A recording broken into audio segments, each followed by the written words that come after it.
He was acquitted of rape and burglary, but Kenneth Moreno was still ordered to do time, a year in jail on his misdemeanor conviction for official misconduct.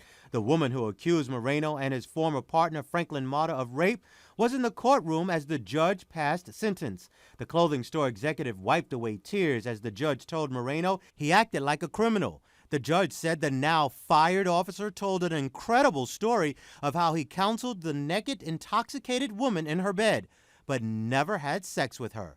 The defense team says the judge went too far.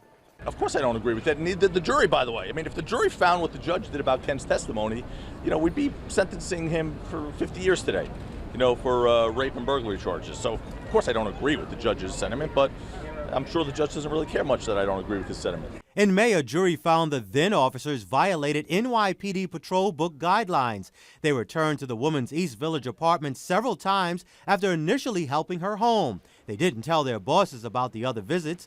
Moreno even made a fake 911 call so he could be sent back to the woman's building. The two were fired. Activists attended the sentencing and said they still believe the men sexually abused the woman.